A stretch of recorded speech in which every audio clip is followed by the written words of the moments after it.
Dear students,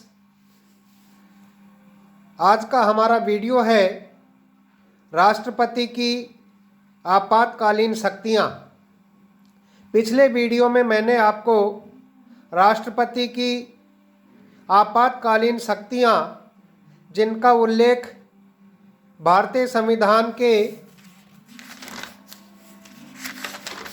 भाग 18 अनुच्छेद 352 से 360 में किया गया है के बारे में बताया था कि भारत के संविधान में राष्ट्रपति की आपातकालीन शक्तियों का वर्णन किन किन अनुच्छेदों में है। तो पिछले वीडियो में मैंने आपको बताया था कि अनुच्छेद 352 में राष्ट्रपति की कौन सी आपातकालीन शक्तियां हैं और उस आपातकाल के दौरान उनका क्या संवैधानिक प्रभाव होगा, आपके ऊपर क्या प्रभाव होगा, इन सब चीज़ों का मैंने आपको विस्तार से वर्णित किया। अनुच्छेद 352 युद्ध, भारी आक्रमण और सशस्त्र विद्रोह की स्थिति में संपूर्ण देश में लागू हो सकता है या देश के किसी भाग में लागू हो सकता है और उसके क्या क्या संवैधानिक प्रभाव होंगे, इसके बारे में मैंने आपको अवगत कराया। आज के वीडियो में मैं आपको राष्ट्रपति की दूसरी आपातकालीन शक्तियां जिसका उल्लेख अनुच्छेद 356 में किया गया है, जो राज्य में आपातकाल से संबंधित है। अनुच्छेद 356 क्यों लगेगा, इसका कारण है राज्य में संवैधानिक तंत्र के विफल होने पर, यानी अगर किसी राज्य की शासन व्यवस्था संविधान के अनुसार संचालित नहीं होती है या किसी राज्य का संवैधानिक तंत्र विफल हो जाता है, तो ऐसी स्थिति में अनुच्छेद 356 के तहत राष्ट्रपति उस राज्य विशेष में आपातकाल की घोषणा कर सकता है। देखिए, अनुच्छेद 352 और 356 में फ़र्क यह है कि अनुच्छेद 352 जो संपूर्ण देश में लागू हो सकता है, उसी प्रकार अनुच्छेद 356 किसी राज्य विशेष में लागू होगा या उस राज्य में लागू होगा जिस राज्य का संवैधानिक तंत्र विफल हो जाए। राज्यपाल की लिखित रिपोर्ट पर राष्ट्रपति इस आपातकाल की घोषणा करता है। फर्स्ट ऑफ ऑल, इस आपातकाल की घोषणा तभी होगी जब राज्यपाल राष्ट्रपति को ऐसा लिखित में देता हो या इस तरह की घोषणा लिखित में करता हो। इसे 2 महीने के भीतर संसद साधारण बहुमत से पास करेगी तो 6 माह तक लगता है। इसका तात्पर्य यह हुआ कि पहली बात तो राज्यपाल की लिखित रिपोर्ट होनी चाहिए, तब उस राज्य में राष्ट्रपति शासन लागू होगा और इसे 2 माह के अंदर संसद साधारण बहुमत से पास कर दे तो यह एक बार में 6 माह तक लग सकता है। इसका संवैधानिक प्रभाव संसद 6 माह करके इस आपातकाल को अधिकतम 3 वर्ष तक बढ़ा सकती है, यानी संवैधानिक तंत्र की विफलता होने के कारण उस राज्य में एक बार में आपातकाल 6 माह के लिए लागू होगा और 6 माह बाद पुनः 6 माह के लिए इसकी अवधि को बढ़ा सकते हैं। कुल मिलाकर 3 साल तक किसी राज्य विशेष में आपातकाल लग सकता है। नंबर 2, राष्ट्रपति शासन की घोषणा के साथ ही उस राज्य की विधानसभा निलंबित हो जाती है, यानी जैसे ही राष्ट्रपति उस राज्य में आपातकाल की घोषणा करेगा तो उस राज्य की विधानसभा सस्पेंड हो जाती है। नंबर 3, यदि उस आपातकाल को संसद ने स्वीकृति दे दी है तो विधानसभा भंग भी हो सकती है, यानी विधानसभा भंग तभी होगी तब संसद ने उस आपातकाल को स्वीकृति दे दी हो, तो ऐसी स्थिति में उस राज्य विशेष की विधानसभा भंग भी हो सकती है। नंबर 4, उस राज्य के लिए कानून संसद बनाएगी। इसका तात्पर्य यह है कि जब किसी राज्य में आपातकाल लागू हो जाता है तो ऐसी स्थिति में उस राज्य में कानून बनाने का काम संसद करेगी, क्योंकि उस राज्य की विधानसभा भंग हो जाती है। नेक्स्ट है, राज्यपाल उस राज्य का वास्तविक शासक कार्यपालिका प्रधान बन जाता है। इसका मतलब यह है कि अगर किसी राज्य में आपातकाल लागू हो जाएगा, विधानसभा भंग हो जाएगी, वहाँ का विधानमंडल भंग हो जाएगा, तो ऐसी स्थिति में उस राज्य का वास्तविक शासक राज्यपाल हो जाता है। नंबर 6, हाई कोर्ट उच्च न्यायालय यथावत कार्य करता रहेगा, यानी इस आपातकाल का उच्च न्यायालय के कार्यों में कोई व्यवधान नहीं आएगा। नंबर 7, राष्ट्रपति द्वारा इस आपातकाल की समाप्ति की घोषणा की जाएगी, यानी आपातकाल की समाप्ति की घोषणा भी राष्ट्रपति महोदय के द्वारा की जाएगी। तो ये अनुच्छेद 356 के संवैधानिक प्रभाव थे। नेक्स्ट है, अनुच्छेद 356 का प्रयोग सर्वप्रथम 195 पंजाब में लगा, 1995 में पंजाब में लगा। सर्वाधिक बार 10 बार मणिपुर में लगा, यानी मणिपुर में 10 बार राष्ट्रपति शासन लग गया है। यूपी व केरल में 9 बार राष्ट्रपति शासन की घोषणा की गई है। इसका अपवाद है, पंजाब में राष्ट्रपति शासन लगातार 5 वर्ष तक लगता है, जो अपवाद है।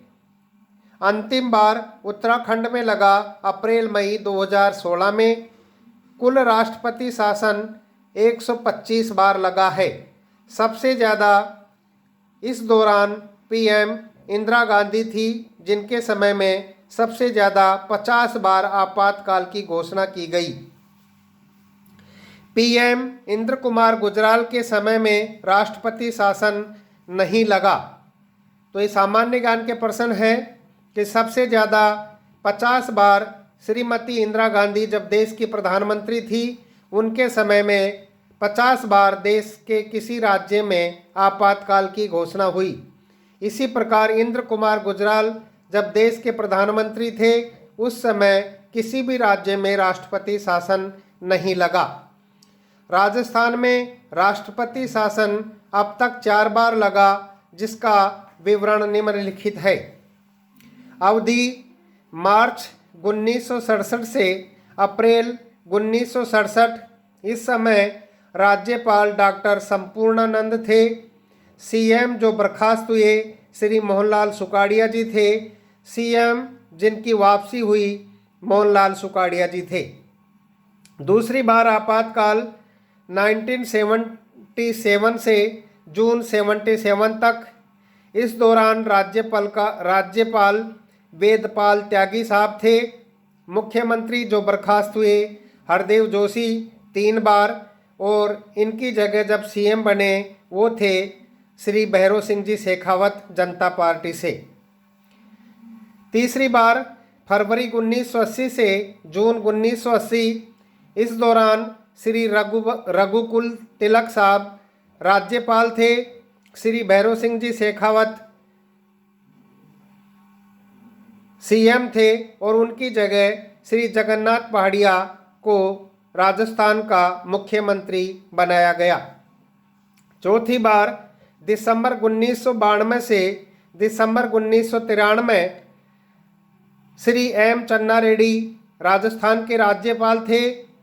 जो सीएम बर्खास्त हुए श्री भैरों सिंह जी शेखावत थे, और इनकी ही दोबारा वापसी हुई। श्री भैरों सिंह जी शेखावत दोबारा से मुख्यमंत्री बने।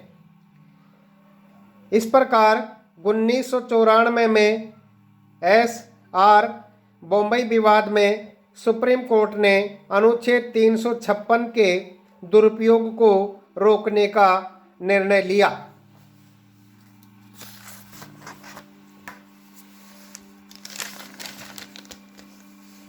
तो ये था अनुच्छेद 356, जो किसी राज्य का संवैधानिक तंत्र विफल होने पर लगता है। तीसरा है अनुच्छेद 360 वित्तीय आपातकाल। इसका कारण है जब देश में वित्तीय संकट आ जाए तब राष्ट्रपति इस आपातकाल की घोषणा करता है, जिसे 2 माह के अंदर संसद साधारण बहुमत से पास कर दे तो फिर यह आगे बढ़ जाता है। इसकी कोई लिमिट नहीं होती है। तो इसकी घोषणा कब होगी? जब देश में वित्तीय संकट आ जाए तब राष्ट्रपति संपूर्ण देश में वित्तीय आपातकाल की घोषणा कर सकता है, जिसे 2 माह के अंदर संसद साधारण बहुमत से पास करेगी तो यह आगे बढ़ जाता है, यानी इसका कार्यकाल आगे बढ़ जाता है। और ये कब तक रहेगा इसकी कोई लिमिट नहीं है। संवैधानिक प्रभाव। इस आपातकाल में राज्यों के धन विधेयक केंद्र सरकार की स्वीकृति के लिए भेजे जाते हैं। यानी राज्यों के जो धन विधेयक होते हैं वो अगर आपातकाल लागू हो जाता है, वित्तीय आपातकाल लागू हो जाता है, तो ऐसी स्थिति में राज्यों के धन विधेयक केंद्र सरकार की स्वीकृति के लिए भेजे जाते हैं। नंबर 2, राष्ट्रपति के निर्देश पर संवैधानिक अधिकारियों के वेतन भत्तों में कटौती की जाती है, जिसमें सुप्रीम कोर्ट व हाई कोर्ट के जजों के वेतन भत्ते भी शामिल हैं। यानी राष्ट्रपति के निर्देश पर जो संवैधानिक अधिकारी हैं उनके वेतन भत्तों में कटौती की जाती है, जिसमें सुप्रीम कोर्ट और हाई कोर्ट के जजों के वेतन भी शामिल होते हैं। तीसरा, राष्ट्रपति के निर्देश पर ही आपातकाल की समाप्ति की घोषणा की जाती है। तो ये अनुच्छेद 360 वित्तीय आपातकाल से संबंधित था। और इसमें विशेष बात यह है, वित्तीय आपातकाल या अनुच्छेद 360 का प्रयोग अभी तक नहीं हुआ है। यानी अनुच्छेद 360 जिसमें राष्ट्रपति की वित्तीय आपातकालीन शक्तियां हैं, उसका प्रयोग अभी तक भारत देश में एक बार भी नहीं हुआ है। इसका तात्पर्य यह है कि भारत की वित्तीय स्थिति या आर्थिक स्थिति इतनी कमज़ोर नहीं हुई कि भारत देश में राष्ट्रपति को वित्तीय आपातकाल लागू करने की आवश्यकता पड़ी हो। यानी भारत देश अभी आर्थिक दृष्टि से सुदृढ़ है, इसलिए अनुच्छेद 360 का अभी तक भारत देश में एक बार भी प्रयोग नहीं हुआ है। तो विद्यार्थियों, ये राष्ट्रपति की आपातकालीन शक्तियाँ थीं, जिसका वर्णन भारतीय संविधान के भाग 18 के अनुच्छेद 352, 356 और 360 में किया गया है। ये मैंने आपको बताने का प्रयास किया है। आपकी कोई जिज्ञासा है तो आप मुझसे इस बारे में प्रश्न पूछ सकती हैं। धन्यवाद। अगला हमारा वीडियो है या अगला टॉपिक रहेगा प्रधानमंत्री और मंत्रिपरिषद। ये आगे के वीडियो में। धन्यवाद।